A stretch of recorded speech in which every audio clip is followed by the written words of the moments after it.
जाइए।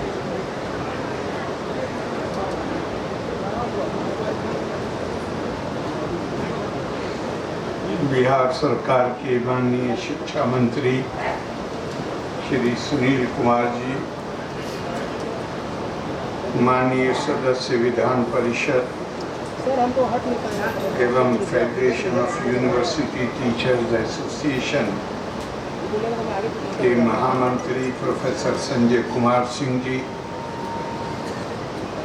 पाटलिपुत्र माननीय सदस्य विधान परिषद प्रोफेसर संजीव कुमार सिंह जी, पाटलिपुत्र विश्वविद्यालय के पिटी कुलपति श्री गणेश महतो, बिहार राज्य विश्वविद्यालय एवं महाविद्यालय कर्मचारी महासंघ के अध्यक्ष श्री गंगा प्रसाद झा जी, श्री अरविंद महिला विद्यालय की प्रभारी प्राचार्य तथा स्वागत अध्यक्ष प्रोफेसर साधना ठाकुर जी, बिहार राज्य विश्वविद्यालय एवं महाविद्यालय कर्मचारी महासंघ के सभी सम्मानित पदाधिकारीगण एवं सम्मानित सदस्यगण, देवी और सज्जन,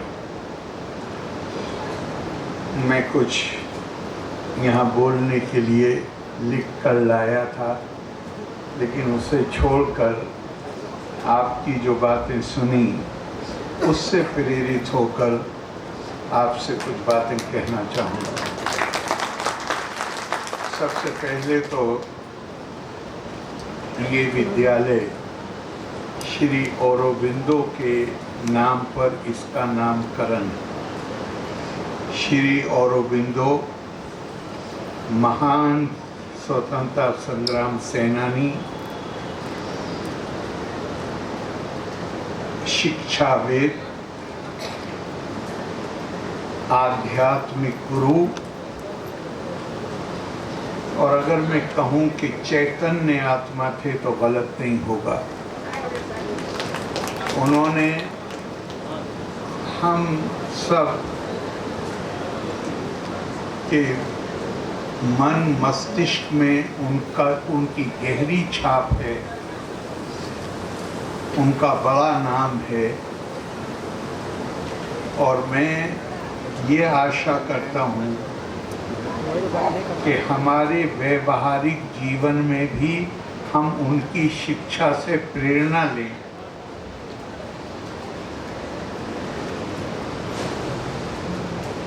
उन्होंने एक मौके पे कहा था, India is not merely a piece of land, India is power, India is godhead. Bharat केवल भूमि का एक टुकड़ा नहीं है, ये दिव्य शक्ति का प्रतीक है। मैं ऐसे श्री औरोबिंदो को अपनी श्रद्धांजलि, श्रद्धा सुमन अर्पित करता हूं उनकी स्मृति को, और मुझे पूरा विश्वास है कि ये विद्यालय जो न केवल उनके नाम पर इसका नाम है, यहाँ उनकी बड़ी मूर्ति भी लगी हुई है, ये हमारी कम से कम हमारी आने वाली नस्लों को उनके आदर्शों से, उनकी शिक्षा से प्रेरित करने का काम करता रहे। भारतीय जिसे दर्शन हम कह सकते हैं, व्यवस्था कह सकते हैं, हमारे यहाँ मानव जीवन को 4 आश्रम में बांटा गया है। पहला ब्रह्मचर्य है। ब्रह्मचर्य आमतौर से लोग लेते हैं कि ये इनका विवाह नहीं हुआ है, वो उसका अगर आप पारंपरिक और पुराना देखें तो वो उसका मतलब नहीं। उसका मतलब वो भी इस हद तक है कि विद्या अर्जन का काम एक चित होकर करना चाहिए।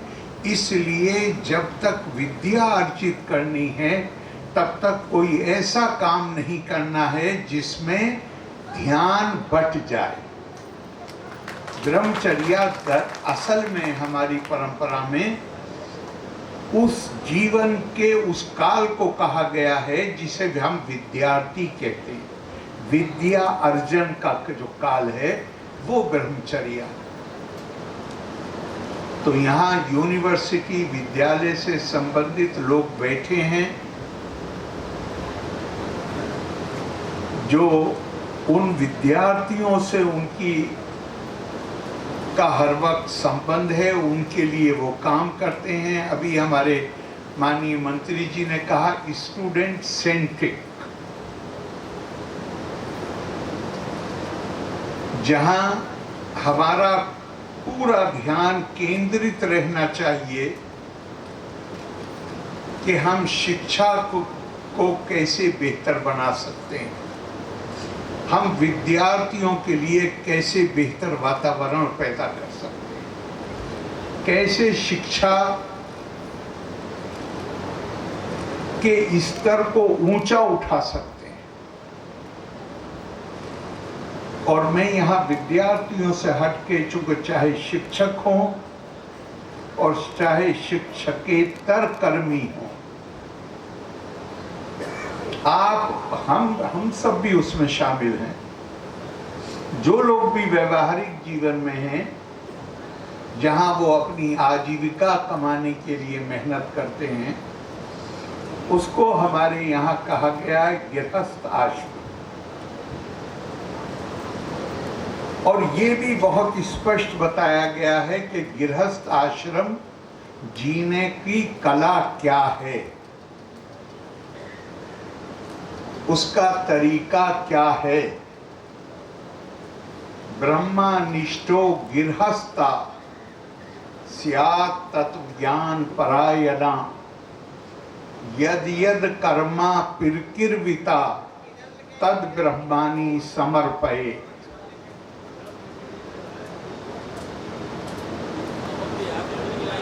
आपकी परंपरा, हमारी परंपरा हमसे ये अपेक्षा करती है कि जब हम व्यवहारिक जीवन में जाएं,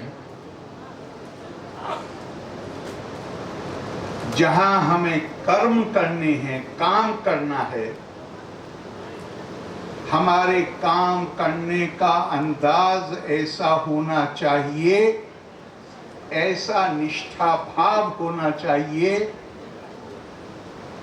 ऐसा समर्पण होना चाहिए, जो स्थिति उस वक्त होती है जब आप देवालय में जाकर अपने इष्ट को कुछ समर्पित करते हैं।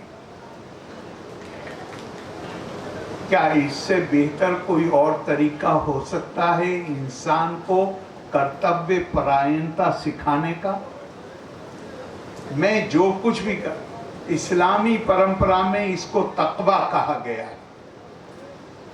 कोई मुझे देख रहा हो या ना देख रहा हो, इंसान देख रहा हो या ना देख रहा हो, कोई बड़ी ताकत है जो मुझे देख रही है। अगर वो भाव मेरे मन में रहेगा तो मैं अपनी जिम्मेदारियों को कैसे अदा करूंगा? पूरी ईमानदारी और निष्ठा के साथ।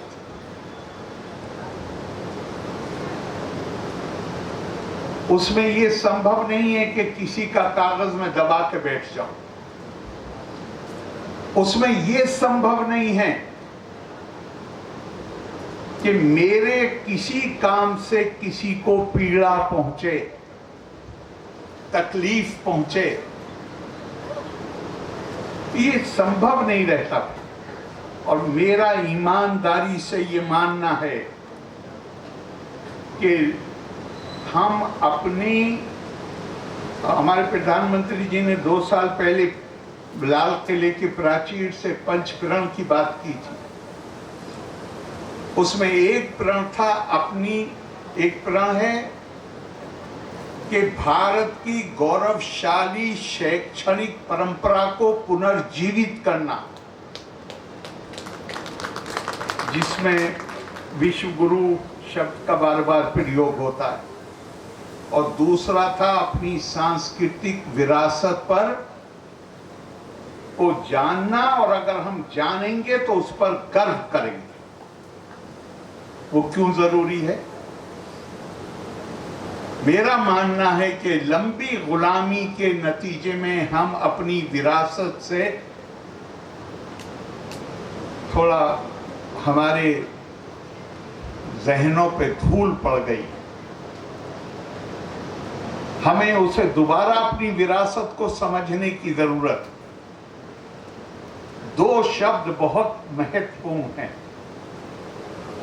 मुझे लगता है 90% से ज्यादा हमारी समस्याएं इसलिए हैं कि उन दो शब्दों का महत्व हम भूल गए। पहला शब्द है संवेदना, सेंसिटिविटी। मैं दूसरे को तकलीफ में देखूं और मुझे उसकी तकलीफ ना हो, मुझे फिर इंसान कहने का अधिकार है अपने आप को?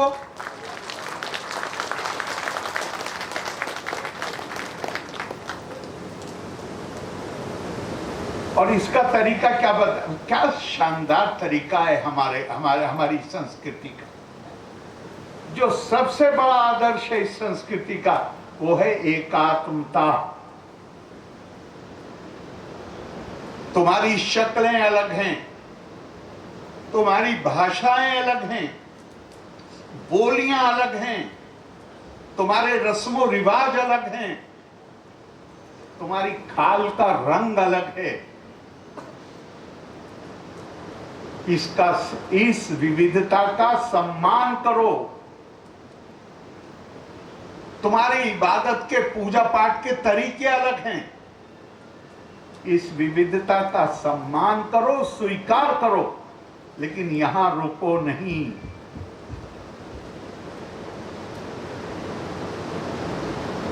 बल्कि अपने अंदर यह क्षमता पैदा करो कि सामने से दिखने वाली इन विविधताओं के पीछे छुपी हुई एकात्मता है। हम सब उस आत्मा के बंधन से बंधे हुए हैं, चाहे जितनी विविधताएं हों। एक बार मुझे अगर ये एहसास हो गया कि मैं और आप उस मेरा आपका खून रिश्तेदारी हो या ना हो, मित्रता हो या ना हो, लेकिन मेरी सांस्कृतिक विरासत मुझे बताती है कि मेरा आपका आत्मा का बंधन है। वो मेरी समझ में आ गया। फिर ये कैसे संभव है कि 8 साल तक शिक्षकेतर संगठन की समस्याएं बनी रहेंगी और उसका कोई समाधान ही नहीं निकलेगा? फिर ये कैसे संभव? हमारी समस्या यही है। क्या खूबसूरत बात कही है। मनसा एवा इदम आपता व्यम नेहा नाना अस्ति किंचना मृत्यो सा मृत्युम गच्छति या इहा नानेवा पश्यति। हमारी संस्कृति हमें विविधताओं का आदर, सम्मान, स्वीकार्यता सिखाती है, लेकिन साथ में ये बताती है कि इन विविधताओं को वास्तविक मानकर अगर तुमने इसके पीछे छुपी हुई एकता को देखने की क्षमता पैदा नहीं की तो फिर तुम मृत्यु से मृत्यु में यात्रा करते रहो। मोक्ष का कोई रास्ता नहीं है। इससे और शक्तिशाली संदेश क्या होगा? मैं किसी को जानूं या ना जानूं, लेकिन मानवीय संवेदना मेरे अंदर होनी चाहिए। क्यों? क्योंकि आत्मा का बंधन है। संयुक्त राष्ट्र संघ की इमारत पे मेन गेट पर 3 शेर लिखे हुए हैं फारसी में। बिल्कुल ऐसे लगता है जैसे उपनिषद के श्लोक का तर्जुमा कर दिया, अनुवाद कर दिया। बनी आदम आजाए यक दीगरन के दर आफरीन जयक गोहरन चूजवे बदर दावरद रोजगार दीगर उजूहारा नमानत करार तू गर मेहनते दीगरा बेगमी निशायत के नामत नहंद आदमी। सारे इंसान, हमारा तो ध्येय वाक्य था जी क्या 20 में वसुदेव कुटुंबकम। वो कहते हैं कि साहब जितने इंसान हैं वो ऐसे ही हैं, सबको मिला के एक शरीर मान लो, और शरीर में विभिन्न अंग होते हैं। ये संभव नहीं है कि अगर एक अंग में चोट लग जाए तो दूसरे अंग तकलीफ ना महसूस करें। और अगर तुम्हें किसी दूसरे इंसान की तकलीफ से तकलीफ नहीं होती तो फिर तुम्हें यह अधिकार ही नहीं है कि तुम अपने आप को मानव कहो, तुम अपने आप को इंसान कहो। आपकी मांगों के सिलसिले में इससे ज्यादा मैं कुछ नहीं कहना चाहता। आपके लिए दरवाजा खुला है। माननीय शिक्षा मंत्री जी ने पहले ही कह दिया, मेरी गलती यह है कि मैंने आपको बुलाया नहीं है, लेकिन शायद आपने समय मांगा भी नहीं। अब आप कहिए, आप जब कौन, मेरे ख्याल से कोई हो सकते हैं 2-4 लोग जो बाहर होने के कारण कभी ऐसा हुआ हो कि टाइम मांगा हो, मुलाकात ना हुई, लेकिन साधारणतया ये होता नहीं। मगर मैं इसी पे जोर देना चाहता हूं, अपने अंदर ये संवेदनशील, आपके ऊपर मामूली जिम्मेदारी नहीं है। भारत की संस्कृति ज्ञान की संस्कृति है। जमाना चाहे जितना बदल जाए, ये भी कभी नहीं सोचना चाहिए कि जिन किताबों की मैं बात करता हूं या कई और लोग बात करते हैं, ये कोई विज्ञान की किताबें नहीं है, ये तो आध्यात्मिकता की किताबें हैं। नहीं, भारतीय संस्कृति में जोर दे के कहा गया है ज्ञानम विज्ञानम सहितम, जोर दे के कहा गया है सर्वशास्त्र प्रयोजनम आत्मज्ञानम। आप चाहे इंग्लिश लिटरेचर पढ़िए, चाहे हिंदी साहित्य पढ़िए, चाहे फिजिक्स पढ़िए, केमिस्ट्री पढ़िए, जोलॉजी पढ़िए, मेडिकल पढ़िए, इंजीनियरिंग पढ़िए, अगर आपके अंदर चेतना है तो वो आखिर में आपको आत्मदर्शन, कोई सी भी ब्रांच हो ज्ञान, वो आपको आत्मदर्शन की तरफ ले जाएगी। और जिस दिन आध्यात्मिकता क्या है, स्पिरिचुअलिटी है क्या? अपने आप को दूसरे की जगह खड़ा करना। मैं अगर यहां होता, जो ये आदमी परेशानी में है, तो मैं खुद क्या करता, मैं दूसरे से क्या चाहता कि वो मेरे साथ क्या करे। दूसरे के दर्द को महसूस करना। और सच ये है कि भारतीय संस्कृति में दूसरा कोई है नहीं। यो मां पश्यति सर्वत्र सर्वम चामयि पश्यति तस्या हम न प्रणश्यामि साचा में न प्रणश्य। जो हर किसी में मुझे देखता है और मुझ में हर किसी को देखता है, वो न कभी मुझसे अलग होता है, न मैं कभी उससे अलग। अब मैं एक और बात कह दूं, टाइम ले लिया काफी, वो है मर्यादा। हमारी संस्कृति में जो बहुत महत्वपूर्ण शब्द हैं, उनमें एक मर्यादा है। महत्वाकांक्षी होना चाहिए इंसान को। आगे बढ़ने के लिए महत्वाकांक्षा के बगैर आप आगे नहीं बढ़ सकते। लेकिन महत्वाकांक्षा अगर किसी आदर्श चरित्र से मर्यादित नहीं है तो वो महत्वाकांक्षा इंसानों के लिए, दुनिया के लिए खतरनाक बन जाती है।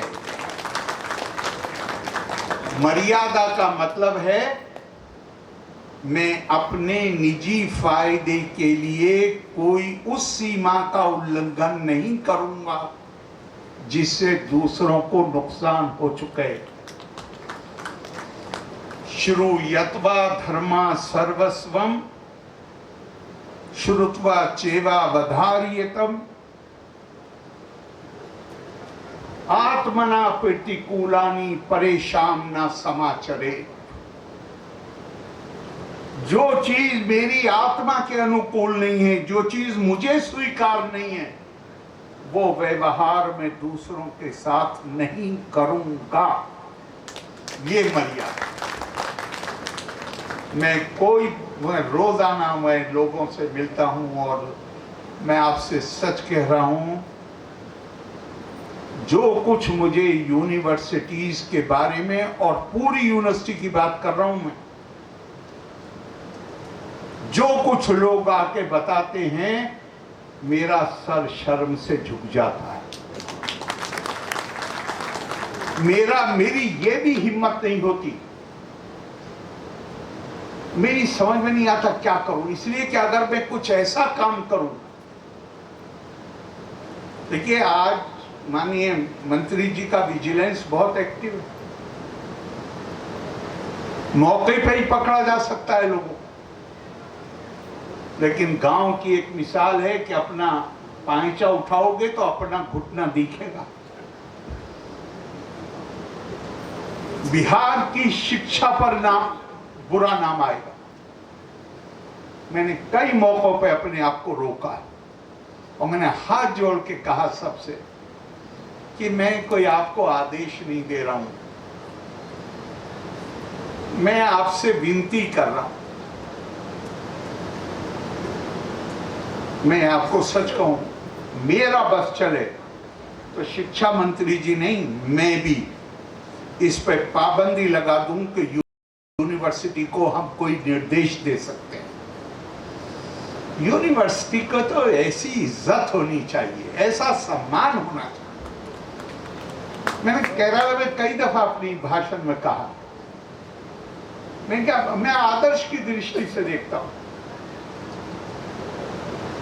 अमेरिका में बड़े से बड़ा आदमी हो, अगर गवाही देने अदालत में जाएगा तो उसको खड़े होना पड़ेगा। वो जो बॉक्स को क्या कहते हैं सब, डॉग को घड़ा, उसमें खड़ा होना पड़ेगा। लेकिन अगर कोई प्राइमरी स्कूल से लेके यूनिवर्सिटी से संबंधित कोई व्यक्ति अगर गवाही देने आ जाएगा, वो अकेली एक्सेप्शन है जिन्हें कुर्सी दी जाती है कि आप इस पे बैठ के करो। इज्जत दूसरे लोग करते हैं, खुद इज्जत कमाई जाती है। इज्जत कानून से नहीं हो सकती, सम्मान वो अपने कृत्यों से, अपने कर्मों से होता है। मैं वो दिन देखना चाहता, अगर देख सकूं तो मैं अपने आप को सौभाग्यशाली मानूंगा जहां मुझे भी इसकी जरूरत ना पड़े कि मैं बिहार की किसी यूनिवर्सिटी के वाइस चांसलर को कोई निर्देश दूं। उनके मशवरे, ये शिक्षा जगत है।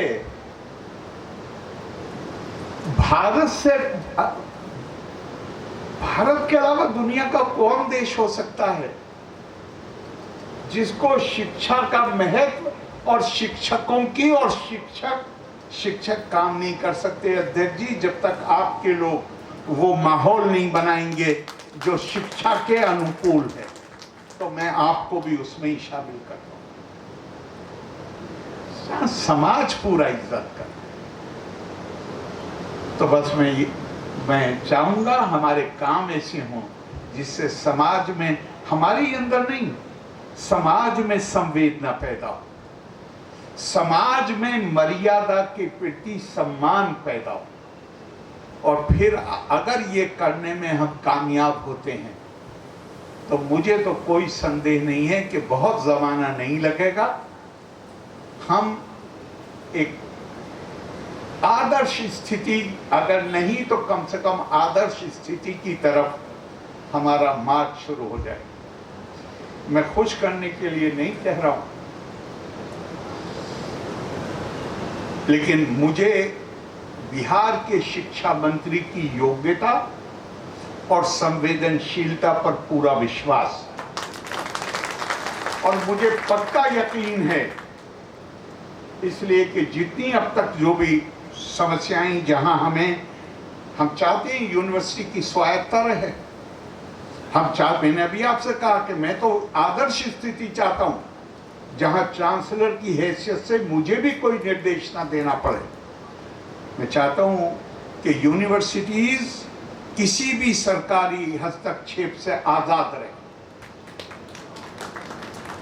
किसी भी बाहरी हस्तक्षेप से। लेकिन यूनिवर्सिटीज की समस्याएं सरकार के पास तो हमें जाना ही पड़ेगा। सरकार हमें फंड प्रोवाइड करती है, सरकार हमारे लिए दूसरी व्यवस्थाएं करती है, तो हमें सरकार के पास तो जाना पड़ेगा। और मेरा अनुभव मुझे ये बताता है कि हमारे पास बहुत अच्छा शिक्षा मंत्री है, और हम ये सामंजस्य स्थापित करके हम अपनी शिक्षा की बेहतरी के लिए बहुत प्रभावी ढंग से काम कर सकते हैं। लोका समस्ता सुखिनो भवन्तु। धन्यवाद। जय हिंद। बहुत बहुत आभार। बहुत